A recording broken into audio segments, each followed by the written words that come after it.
And no matter how much I want to go to the gym, there's going to be this other voice going, dude, get an Egg McMuffin. Go down there and get an Egg McMuffin. And I'm going to sit up like the Manchurian Candidate. Okay, we're going to McDonald's. Is my in-shape voice is in the back going, no, what are we doing? Go to the gym. And I'm just going to drive right down, right? I know what it is. But somehow, out-of-shape people somehow made them, they're to fucking blame. They had to have more healthy shit because they're the reason why everybody's fat. How come they have to do it? What about Ben and Jerry's? How come they don't have to put a little kale in their ice cream? Why is that? Yeah, I grew up in a very, angry time. You know, you were afraid of your dad's dad. I talked about this shit before, but I'm still working through it, so just bear with me. You just were fucking, I love seeing kids nowadays loving their dad. Like, Dad, what's going on? Want to go play, Dad? Let's go ride bikes, Dad! Dad! Yeah, when I was a kid, I was like, Dad, fuck, Dad, fuck! Run! Open a window! Mom, what did you see in that? Fucking lunatic, right? It was absolute fucking lunacy. And not just my house. I love my parents, but it was just the time. Everybody was fucking crazy. You were afraid, and people could put their hands on you, and other people's dads could hit you, and then you come home, oh, what the fuck did you do? I'll fucking hit you first, just nuts. Teachers would grab you, dig their nails into your fucking neck, she'd come home, well, she wouldn't have done that unless something fucking happened, right? It was all of that shit. Yeah, me and my siblings, we all beat the shit out of each other, you know? And then we all teased the dog, and the dog bit all of us. And we never got rid of the dog. One time the dog bit me in the face. I was fucking with it. It was eating it. I was like, and it just latched onto my face. And I was like that. My dad had to stitch me up and everything. We still didn't get rid of the dog. You know? He's a good dog. He had a moment. Jesus Christ. Well, Jesus Christ, you shouldn't have put your goddamn face down there near the fucking dog's there. Right? Look, if you're being a dick, apologize. But other than that, go fuck yourself. Yeah. Everybody getting in trouble, like a bunch of children. I was doing a gig in Dallas, and some waitress wrote on a piece of chalkboard. She goes, we like our beer the way we like our violence, domestic. All right? Yeah, I gotta tell you something. That's a great fucking joke. There is zero fat on that. You need every word of that joke. You take one word out, it doesn't work. It's a perfect joke. So whatever, nobody gives a shit. One person comes in, they don't like it. They ask the manager to take it down. He's just like, that's our sense of humor here. Have a beer, go fuck yourself. That's what we're doing. So she takes a picture of it, she puts it up on Facebook, and all of a sudden people start complaining, and they fired the manager and the waitress because of that. Yeah, I don't understand. What do they think's gonna happen if somebody reads that joke? You're some guy who would never hit a woman, you know? Would never hit a woman. You can't hit women. You can't. You honestly cannot. You ever see how they fall? They fall like toddlers, you know? It's like they never fell in their life. They never put their hands out. It's horrific to watch. You can't hit them, right? So what are you telling me? You're telling me someone who never hit a woman is gonna come walking in, read that joke, just be wait a minute.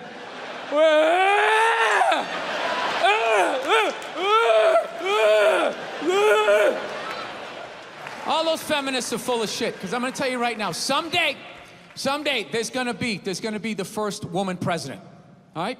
Which means you don't even know what her fucking platform is, and you automatically cheer. It's got the same genitalia. Fucking, I'm telling you, they're not smart people. Feminists, they're not as smart as they're coming off. I'm telling you. Someday, there's gonna be, by the way, this is gonna be my last show ever, by the time this fucking thing comes out. Someday, there's gonna be the first female president, which means there's gonna be the first male first lady, right? And you fucking wait.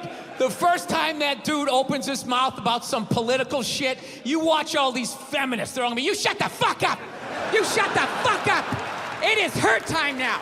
It is her time. She was elected, not you. Go pick out some plates, bitch. You are the first lady. He's gonna get treated like Tom Arnold when he was with Roseanne.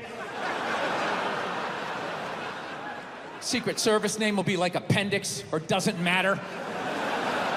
Not worthy of protecting. Just entered the Oval Office. Not worthy of protecting. I saw a woman a couple months back, professional soccer player, right? She goes on to ESPN or one of these sports channels, and she starts bitching, going like, I don't understand, how come female athletes don't make as much as male professional athletes? Right? And all of these men had to sit there and act like they didn't know what the answer was. They had to sit there like dumbfounded, like, oh, I don't know. Why is that? That is a conundrum. I have no idea. Literally, I'm sitting at home screaming at the TV because you don't sell any fucking tickets. Nobody is going to women's soccer games. You're playing in a 20,000-seat arena. 1,500 people show up. That's not a good night.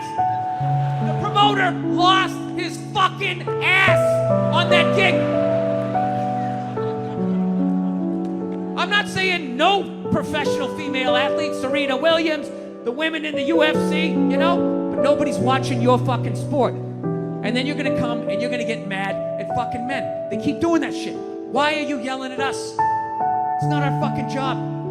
It's not my fucking job to give a fuck about women's soccer, okay? I have men's sport to pay attention to. It's your bullshit, right?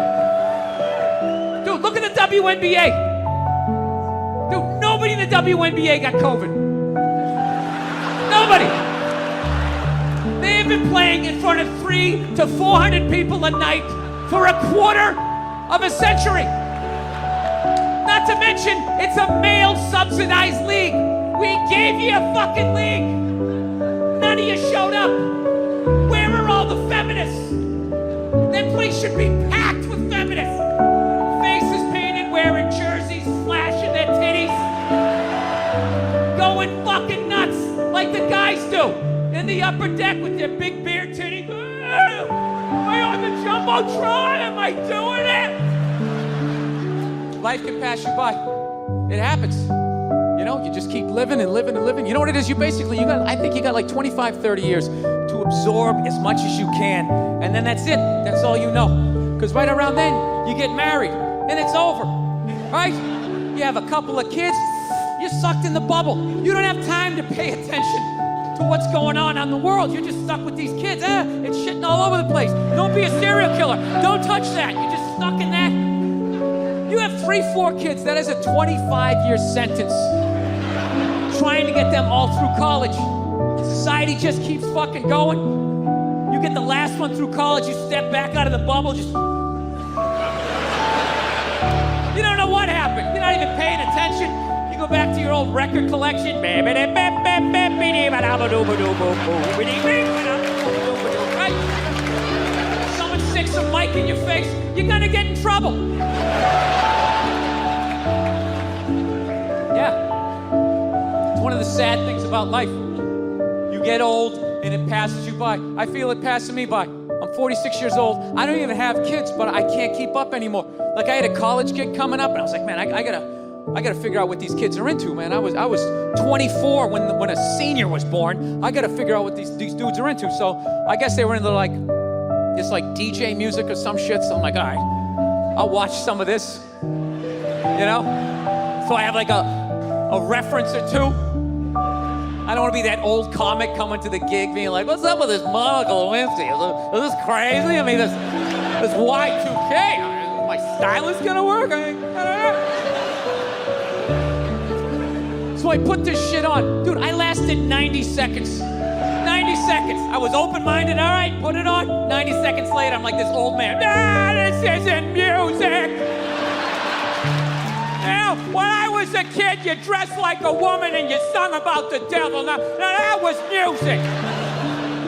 Think about the kinds of people that take a cruise. These aren't forward thinkers.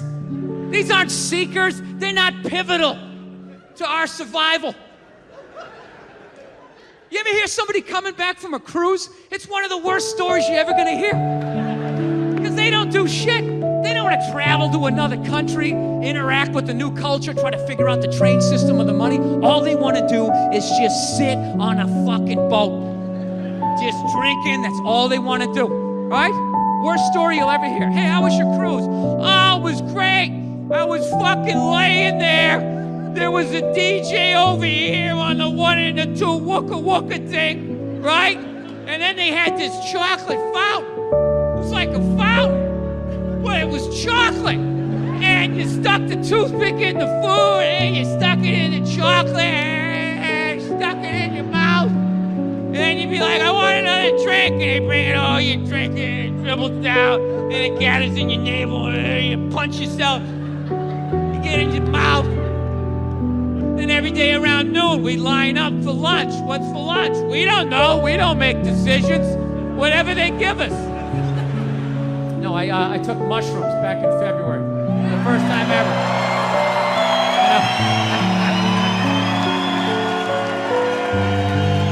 This is the perfect state to tell this story. You guys should literally have mushrooms on your fucking license plate. All right, so here's the deal. I never fucked with anything like that. I was always a booze guy. I was a booze guy. All right, relax, everybody. I always get nervous when I get white guys going like, yeah, all right, build the wall. Okay, I'm fucking around. Relax. It's frightening to listen to, but that's what being a guy is. You're not allowed to have emotions. So that's all of that shit comes out when you drink. Do something dumb so I don't feel stupid. So, yeah, I was always like a booze guy, so like I never fucked with like psychedelics or whatever. So I figured, it was just one of those deals. I was out in the desert, man, and I was like, all right, I got somebody watching my kids, everything's fine. I'm in my 50s. If I gotta do it now or I'm never gonna do it, right? So this person, who may or may not have been my opening act tonight, goes, all right, man.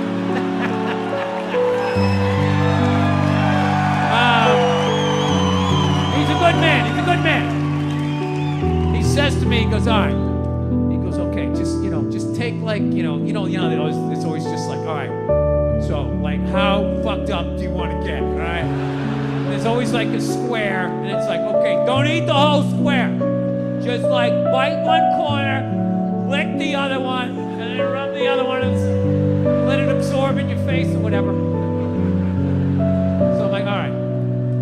He goes, how far into it do you want to go? I go, I just want to trip a little bit, nothing fucking crazy. So he goes, fine. So I eat just a little bit. So I get a little nauseous or whatever. At first it feels like I ate some weed, but then all of a sudden, like I notice shit that's not alive looks like it's breathing, right? Like the refrigerator looked like it just did a lap around the house. It's kind of nothing threatening, It's just like, it needed it, TV started getting bigger.